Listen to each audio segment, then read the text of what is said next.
Okay, so what we're about to do here is something like a digital autopsy. We're going to piece together a raw, completely unfiltered conversation between two friends who got caught in a pretty intense storm. And this, well, it's more than just a chat log. It's really a story about modern friendship, about loneliness, and about what happens when our private lives just spill out into the open. And we're going to start right in the middle of it all, at the peak of the crisis. It's July 5th, 2013. Feroz sends this message. It's basically a cry for help from someone who's just at their breaking point. She's getting hit with absurd messages, and her whole digital life is pretty much collapsing. The big question is, why? And that's really the core mystery we're going to unpack. How did a private friendship, what was supposed to be a safe space online, turn into the source of a complete public nightmare? To figure that out, we've got to rewind.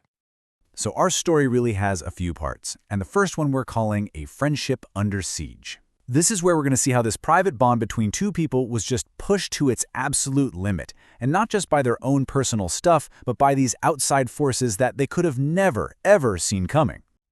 But, before we even get to the siege, we need to understand the friendship itself. To really get why this crisis was so devastating, we have to explore why these two people needed each other so badly in the first place. So let's meet them. First, you've got Sahrish. She's just gotten married and moved to Japan with her husband, Yawar. And she is dealing with some intense loneliness, major culture shock, and family drama from thousands of miles away.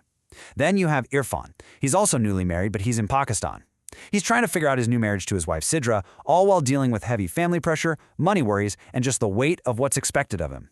Two totally different worlds, but they share one reality. They are both incredibly lonely in their own lives.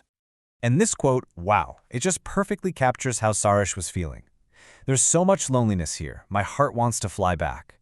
She tells Irfan she gets tired just looking at Japanese faces, and that it brings her joy to just see another Pakistani or Indian person. I mean, this isn't just being homesick. This is a deep, deep feeling of being an outsider. And her chats with Irfan, they become her only connection to a world that she actually understands. So, this shared loneliness, it leads them to talk about the most private parts of their lives. And right at the very center of their friendship is this shared secret. They are both completely stuck in unhappy marriages. Just listen to the finality in her words here. My emotional attachment with Yawar is over. She says she doesn't expect anything from him anymore. She feels like she's just being kept like an object in her own marriage. She tells Irfan everything, from issues with Yawar's controlling mother to their difficult intimate life. She's painting this picture of a relationship that's just completely dead emotionally. And then you have Irfan, and it's almost the exact same story, just from the other side. He admits it straight up. I don't necessarily like Sidra. The love he gives his wife, it's not from affection, it's from a sense of duty, of religious and social obligation. He feels it's her right as a wife. Their friendship becomes the one and only place they can say these things out loud, that their marriages are built on obligation, not a real connection. So, how did they end up here? Well, this slide kind of sums it up. They're dealing with these huge external pressures. Family control is massive. Irfan is constantly talking about how his family wouldn't approve of certain women, the pressure to live with his parents. Then there's social reputation. You have to keep up appearances no matter what's happening behind closed doors. And financial insecurity is always there, with Irfan worrying about his salary and the cost of everything. It's a world where love often comes second to logistics. This private online world was their only escape from all that pressure. But then, someone or something broke in. And this brings us to the most bizarre and frankly terrifying part of the story, the Rasheeda conspiracy. Just look at how fast this whole thing escalates. On June 5th, Rasheeda is just a name, some person from Irfan's past that he says is totally fake. Less than 3 weeks later, there's this disgusting rumor going around that Sahrish is supplying women to him. A week after that, she finds out her email had already been hacked by this same group, and by July 5th, the harassment is so bad she's ready to just delete her entire online life.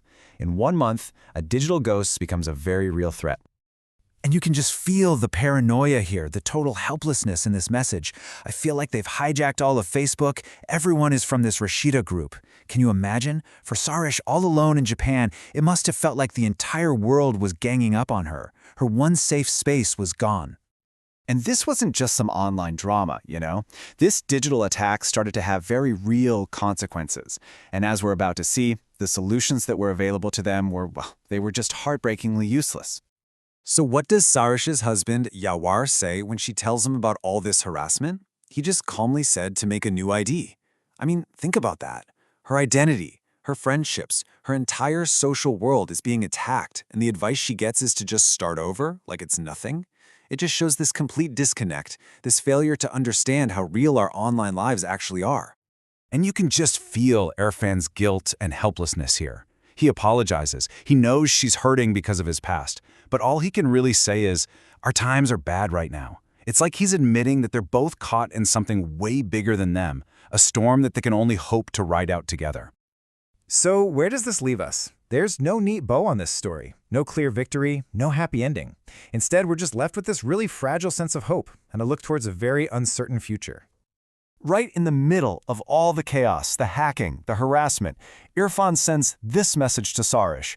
He prays that she becomes a mother in the new year. It's such a simple, human, hopeful thing to say.